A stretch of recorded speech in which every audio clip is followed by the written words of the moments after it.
ఆ municipal corporation కి 16 సంవత్సరాలుగా ఎన్నికలు జరగలేదు. అధికారుల పాలనలో ఆ నగర పాలక సంస్థ కొనసాగుతోంది. కోర్టు వివాదాలు, రకరకాల కారణాలతో వాయిదా పడుతూ వస్తున్న ఆ కార్పొరేషన్ ఎన్నికని ఈసారి ఎలాగైనా నిర్వహించి తీరాలని అధికార టీడీపీ చూస్తోంది. ఇష్యూని ప్రతిష్టాత్మకంగా తీసుకుంది అధికార పార్టీ.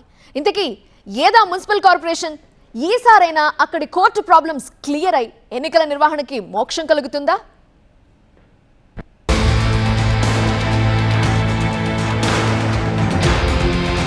శ్రీకాకుళం మున్సిపల్ కార్పొరేషన్ ఎన్నిక ఓ బ్రహ్మ పదార్థంగా మారిపోయిందని చర్చ జరుగుతోంది. ఇప్పుడు ప్రభుత్వాలు మారుతున్నా, నేతలు మారుతున్నా మున్సిపల్ కార్పొరేషన్ మాత్రం ఎన్నికలకు నోచుకోవడం లేదు.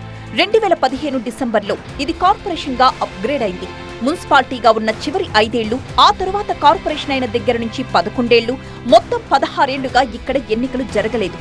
చిట్ట చివరిగా శ్రీకాకుళం మున్సిపాలిటీకి 2005లో ఎన్నిక జరిగింది. ఆ తరువాత నుంచి ఇక్కడ ఎన్నికన్నదే మరచిపోయారు పుర పౌరులు. 2010 నుంచి అధికారుల పాలనలో నెట్టుకొస్తోంది. 2021లో ఏపీ వ్యాప్తంగా స్థానిక సంస్థల ఎన్నికలు జరిగాయి. అయితే విలీన పంచాయతీలు, వార్డు విభజన వివాదాలు, కోర్టు కేసులు శ్రీకాకుళం కార్పొరేషన్ ఎన్నికలకు బ్రేక్లేశాయి. ఇక ప్రత్యక్ష ఎన్నికలు లేకపోవడంతో అభివృద్ధి, మౌలిక సదుపాయాల కల్పన అంతంత మాత్రంగానే ఉంది. ఈ మధ్య శ్రీకాకుళం కార్పొరేషన్లోని 4 ప్రధాన వీధుల్లో డయేరియా విజృంభించి పలువురు మృత్యువాత పడ్డారు. ఆ సందర్భంగా లోకల్ బాడీ లేని లోటు స్పష్టంగా కనిపించిందని ప్రజలతో పాటు నేతలు కూడా చర్చించుకున్నారట.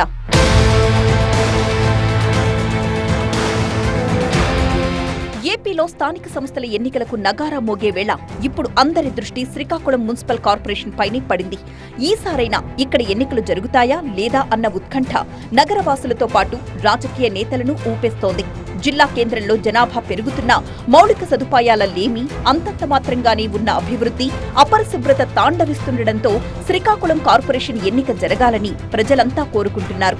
లోకల్ బాడీ ఎలక్షన్స్ జరిగితే డివిజన్ల వారీగా అభివృద్ధి, మౌలిక సదుపాయాల కల్పనపై కార్పొరేటర్లు దృష్టి పెడతారని అభిప్రాయపడుతున్నారు.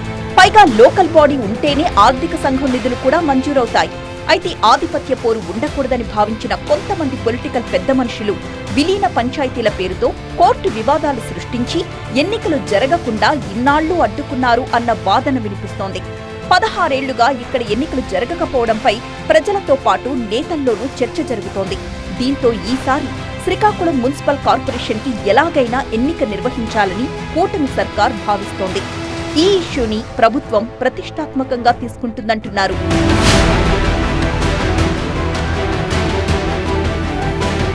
శ్రీకాకుళం మున్సిపల్ కార్పొరేషన్ ఎన్నికలకు విలీన పంచాయతీలతోని వెళ్లడానికి ప్రభుత్వం సిద్ధపడ్డట్టు సమాచారం.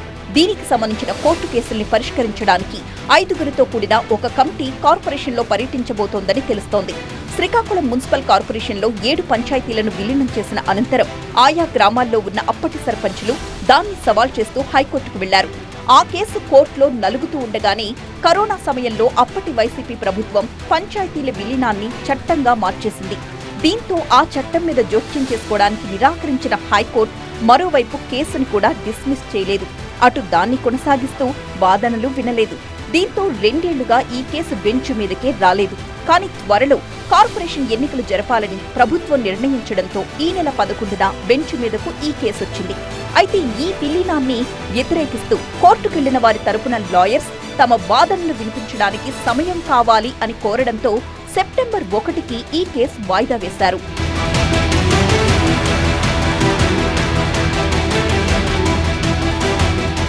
అయితే అక్టోబర్ నెలాఖరికి స్థానిక సంస్థల ఎన్నికలు పూర్తి కావాలని ప్రభుత్వం భావిస్తుండటంతో కేసుని విత్డ్రా చేసుకోవడానికి సర్పంచులు కూడా సుముఖంగా ఉన్నారని సమాచారం.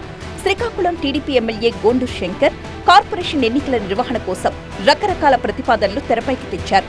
అయితే టెక్నికల్ గా అవి వర్కౌట్ కావు అని తేలిపోవడంతో కేసులు వేసిన సర్పంచులతో మాట్లాడి ఆ కేసులు విత్డ్రా చేసుకునేలా వాళ్లను ఒప్పించినట్టు తెలుస్తోంది. ఇక ఆముదాల వలస మున్సిపాలిటీ ఎన్నికల వ్యవహారం కూడా కోర్టులోనే ఉంది. దీంతో శ్రీకాకుళం కార్పొరేషన్తో పాటు ఆముదాల వలస మున్సిపాలిటీలో కూడా కమిటీ పర్యటించి సంబంధిత వర్గాలతో సంప్రదింపులు జరపబోతోందని చెబుతున్నారు. దీంతో విలీన పంచాయతీలతో శ్రీకాకుళం కార్పొరేషన్కు ఎన్నికలు నిర్వహించడం దాదాపు ఖరారైనట్టే.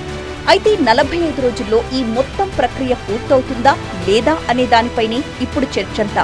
కొత్తగా తెచ్చిన చట్టం ప్రకారం కార్పొరేషన్లో కనీసం 60 డివిజన్లుండాలి. గతంలో ఉన్న నిబంధనల మేరకు విలీన పంచాయతీలతో కలిపి 50 డివిజన్లుగా విభజించారు. ఇప్పుడు వాటిని 60గా విభజించి ఎన్నికలకు వెళ్లబోతున్నారు. అంతా అనుకున్నట్టే జరిగితే శ్రీకాకుళంలో పొలిటికల్ హీట్ రాజుకోవడం, కూటమి వైసీపీ నేతల్లో వేడి మొదలవ్వడం ఖాయంగా కనిపిస్తోందంటున్నారు.